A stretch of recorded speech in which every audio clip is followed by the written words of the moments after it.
నీళ్లు బనకచెర్ల పేరుతోటి చంద్రబాబు నాయుడుకు దోచిపెడుతున్నటువంటి సందర్భాన్ని గుర్తు చేస్తూ ఉన్నా. సుమారు 200 నుంచి 400 టీఎంసీలు ఇవాళ అప్పనంగా గోదావరి జలాల్ని దోసుకపోతూ ఉంటే కనీసం ఈ రాష్ట్రంలో ఉన్నటువంటి మేధావులుగా పరిగణించబడ్డ వాళ్ళు గతంలో కేసీఆర్ గారి ప్రభుత్వం మీద కేసీఆర్ గారు చేస్తున్న కార్యక్రమాల మీద ఒంటికాల మీద లేచినటువంటి నాయకులు ఎవరైతే ఉన్నారో కోదండరాం లాంటి వాళ్ళు, విద్యా కమిషన్గా నిర్మించబడ్డటువంటి మరి అలా ఆకునూరి మురళి లాంటి వాళ్ళు ఎక్కడ దాచుకున్నారని అడుగుతా ఉన్నాను. నేను ఇలా అరగోపాల్ లాంటి వాళ్ళు కూడా మాట్లాడాలి దీని మీద. ఒకవైపు తెలంగాణ ఉద్యమం ఆ రోజు వందలాది కేసులు, జైలు జీవితాలు అనుభవించింది ఎందుకు? నీళ్ళ కోసమే కదా. మరి అలా ఈ నీళ్ళ సంబంధించి ఒకవైపు బీఆర్ఎస్ పార్టీగా రేవంత్ రెడ్డి గారు తెలంగాణ రైతాంగానికి, తెలంగాణ ప్రజలకు అన్యాయం చేస్తుందని చెప్పేసి బీఆర్ఎస్ పార్టీగా మాట్లాడుతూ ఉంటే ఇలా మేధావులుగా చెప్పుకుంటున్న వాళ్ళు ఎందుకు మౌనం వహిస్తూ ఉన్నారో ఇలా సమాధానం చెప్పాలని చెప్పేసి ఇలా మీడియా ద్వారా అడుగుతా ఉన్నాను నేను. నీళ్ళు ఒకవైపు ఆంధ్ర బాబుకు దోచిపెడతా ఉన్నారు, నిధులేమో మూటల రూపంలో రేవంత్ రెడ్డి గారు ఢిల్లీకి దోచిపెడతా ఉన్నారు. నియామకాలు చూస్తూ ఉంటే బాధ అనిపిస్తూ ఉంది. గతంలో అనునిత్యం కేసీఆర్ గారి ప్రభుత్వం మీద ఒంటికాలు మీద లేచిన నేతలకు ఇవి కనపడతలేదు అడుగుతాను నేను. తెలంగాణలో రేవంత్ రెడ్డి సర్కారు కొలువుదీరిన తర్వాతకి ఆదిత్యనాథ్ దాస్ని ప్రభుత్వ సలహాదారుగా నియమించిన నియామకం కనపడతలేదా వీళ్లకు? ఆంజనేయ రెడ్డిని బుద్ధవనం ప్రాజెక్ట్ డైరెక్టర్గా నియమించింది వీళ్ళకి కనపడతలేదా? శ్రీనివాసరాజును ప్రభుత్వ సలహాదారుగా నియమించింది వీళ్ళకి కనపడతలేదా? మరి అసెంబ్లీ సలహాదారుగా ప్రసన్న కుమార్ నియమిస్తే చంద్రబాబు నాయుడు పట్టకపోయింది వీళ్ళకి కనిపించట్లేదా? అనిల వావిల్లా రెడ్కో ఎండీగా నియమించింది వీళ్ళకు కనపడతలేదా? నిమ్మగడ్డ రమేష్ కుమార్ని అడ్మినిస్ట్రేషన్ స్టాఫ్ కాలేజ్ డైరెక్టర్గా నియమించింది వీళ్ళకి కనపడతలేదా? డిజిటల్ మీడియా డైరెక్టర్గా శ్రీరామ్ కర్ణిని నియమించింది కనపడతలేదా అని అడుగుతా ఉన్నాను నేను. ఇవాళ ఒకవైపు నీళ్ళను దోసుకపోతా ఉంటే ఈ మేధావులు మౌనం వహిస్తారు, నిధులను దోసుకపోతా ఉంటే ఈ మేధావులు మౌనం వహిస్తారు. మరి ఆ నియామకాల విషయంలో అప్పనంగా తెలంగాణ ప్రాంతంలో ఆంధ్ర సంబంధించినటువంటి మూలాలున్నటువంటి వ్యక్తుల్ని, తెలంగాణకు ద్రోహం చేసే వ్యక్తుల్ని నియామకం చేస్తూ ఉంటే ఎవరు మాట్లాడరు. ఎందుకు మౌనం వహిస్తురో ఇలా తెలంగాణ ప్రజల తరఫున మేము అడుగుతా ఉన్నాం. చంద్రబాబు నాయుడు సమక్షంలో రేవంత్ రెడ్డి గారు జూలైలో బనకచెర్ల సంబంధించినటువంటి నీళ్లను దోసుకొని పోవచ్చు, మీకు బనకచెర్లకు మేము గ్రీన్ సిగ్నల్ ఇస్తున్నామని చెప్పేసి మాట్లాడితే, సమావేశం పెడితే దీనిపైన ఏ రాజకీయ పార్టీ కానీ, తెలంగాణలో ఉన్నటువంటి నీటి రంగ నిపుణులు కానీ, తెలంగాణలో ఉన్నటువంటి మేధావులు కానీ, తెలంగాణ ఉద్యమం పేరు చెప్పి ఆ రోజు కేసీఆర్ మీద ఇష్టం వచ్చినట్టు మాట్లాడినందుకు రేవంత్ రెడ్డి ప్రభుత్వంలో కొలువులు పొందిన కోదండరాం, కొలువులు పొందిన ఆకునూరి మురళి మాట్లాడారు. వీళ్ళు ఎందుకు మాట్లాడతలేరు అని అడుగుతా ఉన్నాను నేను. అదేవిధంగా ఇదే ఉత్తమ్ కుమార్ రెడ్డి గారు విజయవాడకి వెళ్ళి చంద్రబాబు నాయుడుతో సమావేశం పరుచుకొని తెలంగాణ నీళ్లను ఆంధ్రాకు అప్పజెప్పితే ఎవరు మాట్లాడరు. రీసెంట్గా ముఖ్యమంత్రి గారి రివ్యూ మీటింగ్ జరిగితే ఆ రివ్యూ మీటింగులో ఓటుకు నోటు కేసులో ముద్దాయిగా ఉన్నటువంటి రేవంత్ రెడ్డి గారేమో మూటలు మోస్తే ఆ మూటలు అందించిన మనిషి ఉదయసింహ. ఉదయసింహకు ఏం సంబంధం? తెలంగాణ సెక్రటేరియట్లో తెలంగాణ సంబంధించినటువంటి సమావేశం జరిగితే ఆ సమీక్షలో ఉదయసింహకి ఏం సంబంధం? ఉదయసింహకి ఏం సంబంధం అని అడుగుతా ఉన్నాను నేను. ఇవాళ తెలంగాణ ప్రభుత్వంలో నియమించబడ్డటువంటి ఈ ఆంధ్ర మూలాలున్నటువంటి అధికారులకు తెలంగాణకి ఏం సంబంధం అని అడుగుతా ఉన్నాను నేను. దీనిపైన ఏ మేధావి మాట్లాడు? ఎందుకు మౌనం వహిస్తూ ఉన్నారు? ఇవాళ అదేవిధంగా తెలంగాణ ప్రాంతంలో గతంలో కేసీఆర్ గారు హెలికాప్టర్ వాడిన న్యూస్ అయ్యేది. ఇవాళ నేను అడుగుతాను మీడియా ద్వారా, మిస్ వరల్డ్ పోటీలకు ₹1,00,000 ఖర్చు పెట్టి ఒక ప్లేట్ భోజనం వాడితే తెలంగాణ వాళ్ళు ఎవరు మాట్లాడకూడదా? ఏములవాడలో వెళ్ళి ఒక ప్లేట్ భోజనానికి ₹34,000 రేవంత్ రెడ్డి ఖర్చు పెడితే ఎందుకు మౌనం వహిస్తున్నారని నేను అడుగుతా ఉన్నాను. అదేవిధంగా ఇవన్నీ కేటీఆర్ గారు మాట్లాడితే, ఇవన్నీ బీఆర్ఎస్ పార్టీ మాట్లాడితే వ్యక్తిగతమైన దాడులు చేస్తూ ఉన్నారు, వ్యక్తిగతంగా ఆరోపణలు చేస్తూ ఉన్నారు, వ్యక్తిత్వాన్ని హననం చేసేటట్టు మాట్లాడుతూ ఉన్నారు. మా కేటీఆర్ గారు మాట్లాడిన మాటలలో ఏం తప్పుందని అడుగుతా ఉన్నాను. నేను 1665 కోట్ల రూపాయలు సీఎం రమేష్కు కట్టబెట్టిన మాట వాస్తవం కాదా అని అడిగినాడు.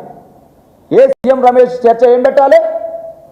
నీకు వచ్చిందా లేదా చెప్పాలి, కాంట్రాక్ట్ మీద మాట్లాడాలి, కాంట్రాక్ట్ వచ్చిందా లేదా మాట్లాడాలి. కానీ కులాల కుంపటిని పెట్టి రేపు జరగబోయే జూబ్లీహిల్స్ ఎలక్షన్లో చలిగాసుకునే ప్రయత్నం ఏదైతే ఉందో దాన్ని భారత రాష్ట్ర సమితి ఖండిస్తూ ఉంది. వాస్తవం కాదా? ఏదైతే హెచ్యు భూములకు సంబంధించి 400 ఎకరాలను ఒక బ్రోకరేజ్ సంస్థ ద్వారా మీరు సీఎం రమేష్ మధ్యవర్తిత్వం వహించి మరి 10,000 కోట్లు ఇప్పిస్తానంటే ఆ 10,000 కోట్లకు బదులుగా ఏదైతే ఫ్యూచర్ సిటీలు రోడ్డు నిర్మాణాల కోసం సీఎం రమేష్ సంబంధించినటువంటి సంస్థకు 1665 కోట్లు ఇచ్చిన మాట వాస్తవం కాదా? ఒక భారత రాష్ట్ర సమితి వర్కింగ్ ప్రెసిడెంట్గా, తెలంగాణ ప్రయోజనాలను కాపాడే వ్యక్తిగా, ఒక ఎమ్మెల్యేగా, ఒక మాజీ మంత్రిగా క్వశ్చన్ వేస్తే ఆ క్వశ్చన్ పైన సమాధానం చెప్పరు. ఇవాళ ఈ రాష్ట్ర ప్రభుత్వం అధికారంలోకి వచ్చి 20 నెలలు అవుతుంది. 20 నెలల్లో అన్ని రకాల ఇన్వెస్టిగేషన్ ఏజెన్సీలన్నీ కూడా రేవంత్ రెడ్డి గారి చెంతనే ఉన్నవి. ఒక్కటంటే ఒక్కటి మా కేటీఆర్ మీద కానీ, మా కేసీఆర్ గారి పైన కానీ, గత ప్రభుత్వం పైన కానీ ఒక్కటంటే ఒకటి నిరూపించరని అడుగుతా ఉన్నాను. నిరూపించరు. ఇవాళ నిరూపించకపోగా ఇష్టం వచ్చినట్టు బూతులు మాట్లాడుతూ ఉంటారు. ఏం మాట్లాడుతూ ఉంటారు వీళ్ళు? రేవంత్ రెడ్డి గారు ఒక తెలంగాణ సంబంధించినటువంటి అణగారిన వర్గాల పట్ల వారు మాట్లాడిన మాటలు, ఎందుకంటే దున్నపోతులను కాసిండు కాబట్టి చాలా కాలం దున్నపోతులతో తిరిగి ఆయన కూడా ఆయన దున్నపోత అనుకుంటున్నాడేమో. పెండ పిసికే అలవాటుతోని ఆయన పిసుకుడు గురించి మాట్లాడుతున్నాడు. శ్రీనివాస్ యాదవ్ అనేట ఆయన పిసుకుడు సంగతి ఇది శ్రీనివాస్ యాదవ్ గారి గురించి మాట్లాడిన మాట. ఇది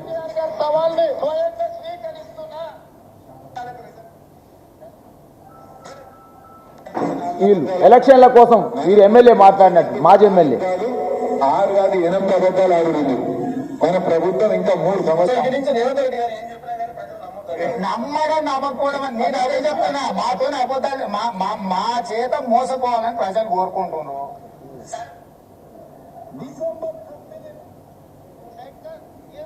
శంకర్ బట్టలు ఉతికే జాతి ఇవాళ ఎమ్మెల్యే వేదిక మీద కూర్చున్నాడు. చేపలు పట్టుకునే శ్రీహరి ఈ రోజు మంత్రి అయ్యాడు. ఈర్లపల్లి శంకర్ బట్టలు ఉతికే జాతి ఇవాళ ఎమ్మెల్యే. ఇది రేవంత్ రెడ్డి గారి యొక్క మాటలు. అంటే ఎంత దౌర్భాగ్యం అనిపిస్తుందంటే, నేను డాక్టరేట్ చదువుకున్నా, తెలంగాణ ఉద్యమంలో కేసీఆర్ గారు సైనికుడిగా పనిచేసిన, ఇవాళ ఈ తెలంగాణ సమాజంలో మాట్లాడేటువంటి గొంతులు మూగపోయినాయని అడుగుతా ఉన్నాను నేను. ఇవాళ అంతకంటే ముందు రజకులు ఎవరు ఎమ్మెల్యేలు కాలేదా?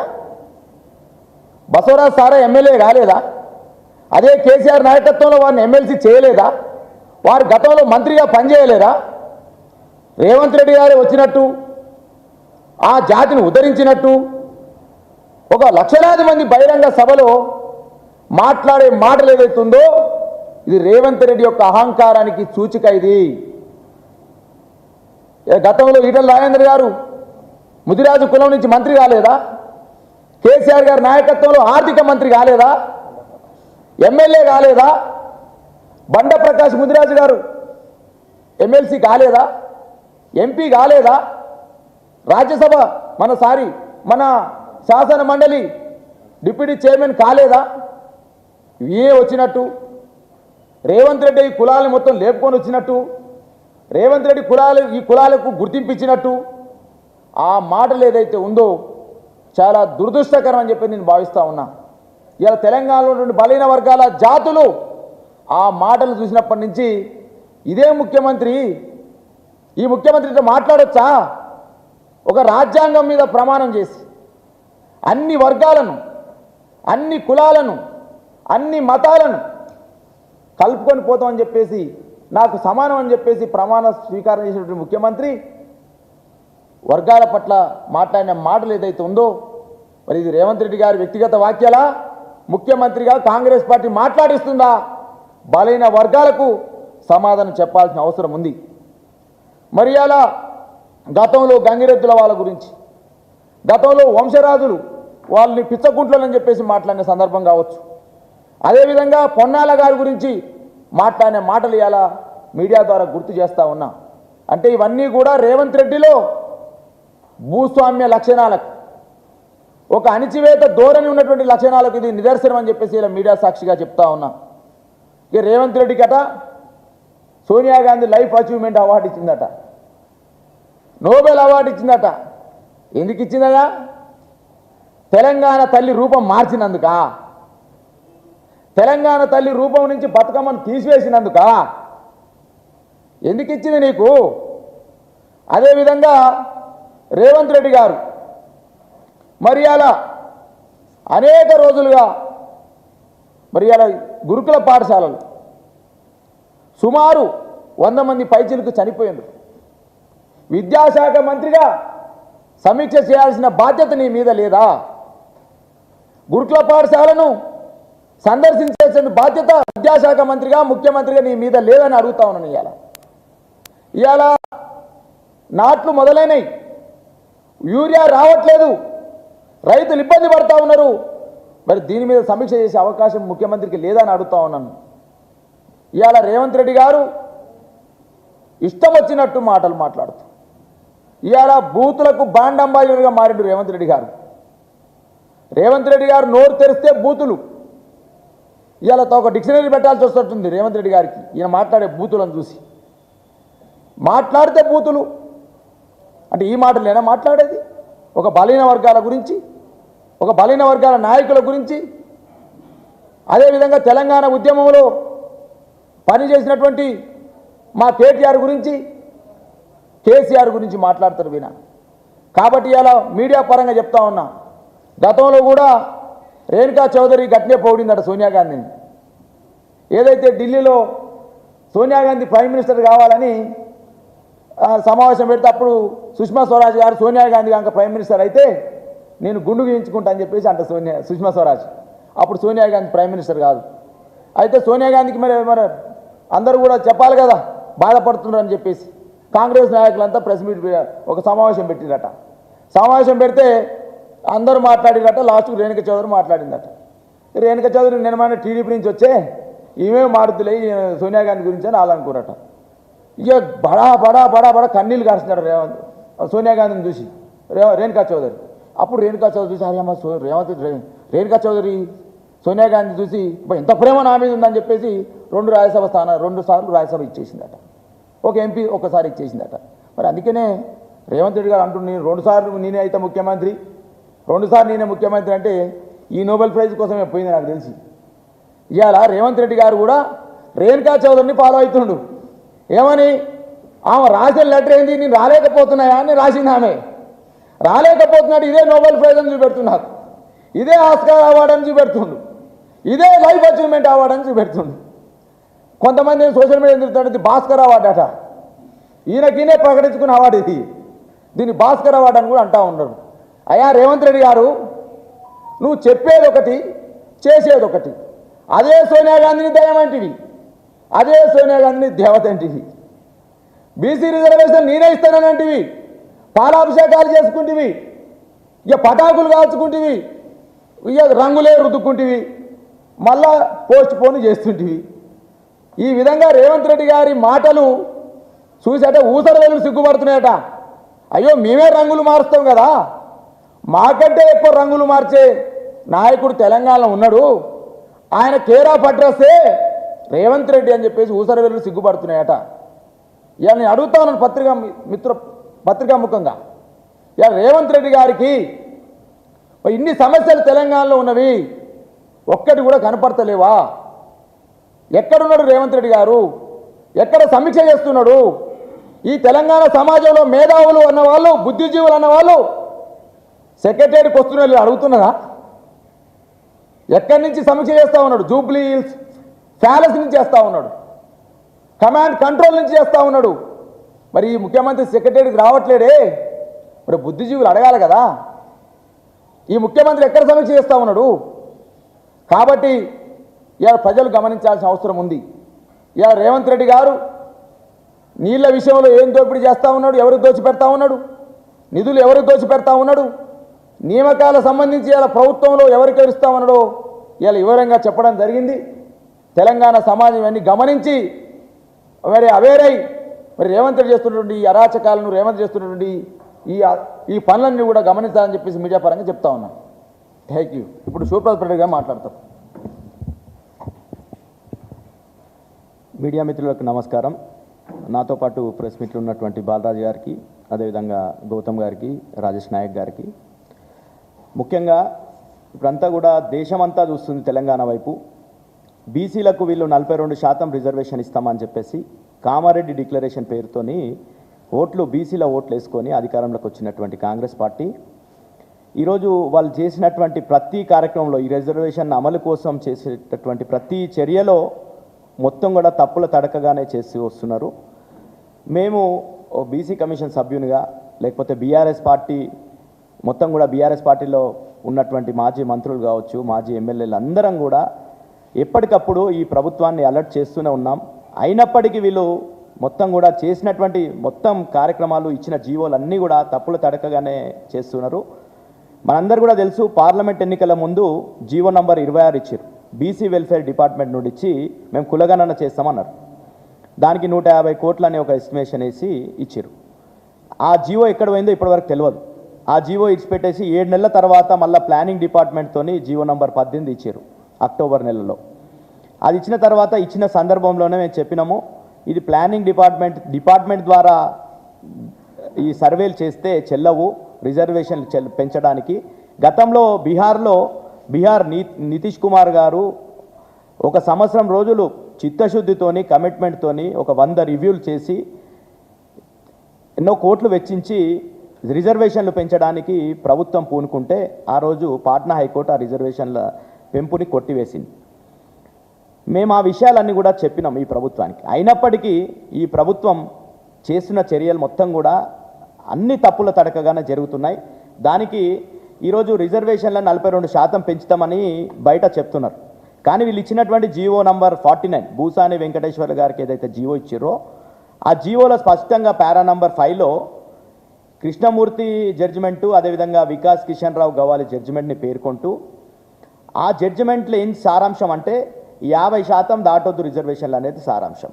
ఈరోజు ఈ భూసాని వెంకటేశ్వర్లు గారి ద్వారా వీళ్ళు ఏం తీసుకోరు, ప్రభుత్వం రికమెండేషను 42% రిజర్వేషన్ పెంచాలి బీసీలకు అని తీసుకోరు. ఎందుకు 42%?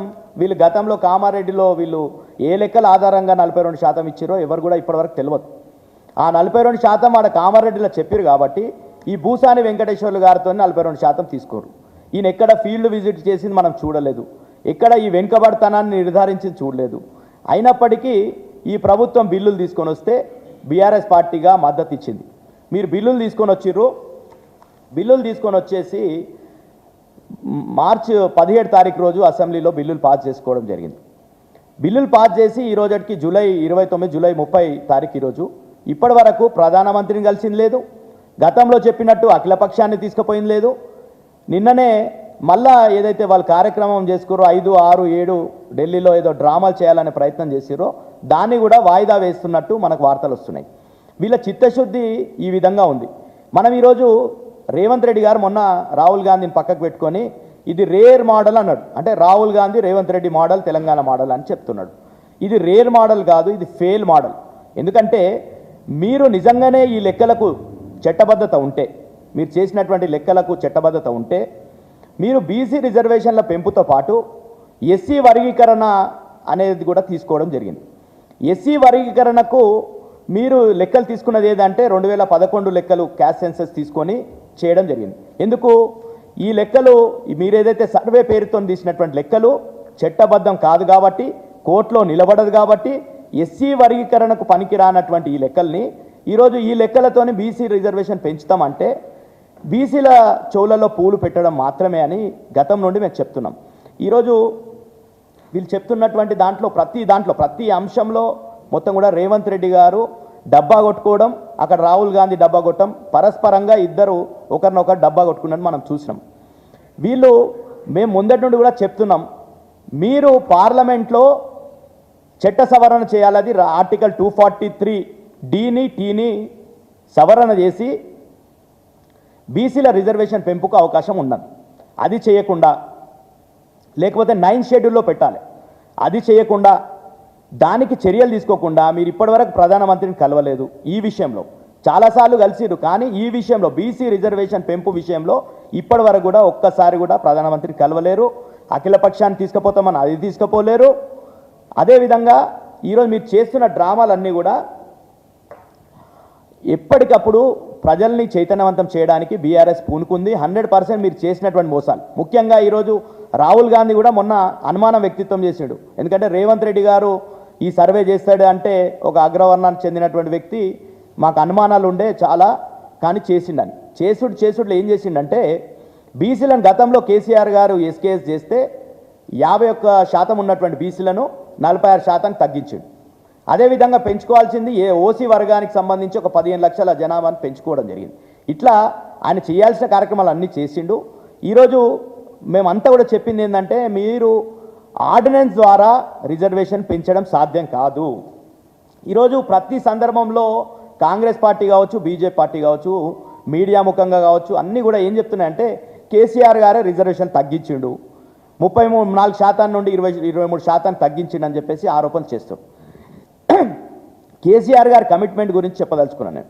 కేసీఆర్ గారు ఆ రోజు కేంద్ర మంత్రిగా ఉన్నప్పుడు కూడా ఇక్కడ ఉన్నటువంటి బీసీ నాయకుడిగా, బీసీ జాతీయ సంఘం అధ్యక్షునిగా ఆర్ కృష్ణయ్య గారిని తీసుకుపోయి మన్మోహన్ సింగ్ గారి ముందర కూర్చోబెట్టి బీసీలకు సంబంధించినటువంటి సమస్యలన్నీ కూడా చర్చించి, అదేవిధంగా బీసీలకు ఒక మంత్రిత్వ శాఖ ఉండాలని చెప్పేసి ఆ రోజే 2004 డిసెంబర్ నెలలనే కేసీఆర్ గారు డిమాండ్ చేసినటువంటి విషయం చూసినాం మనం.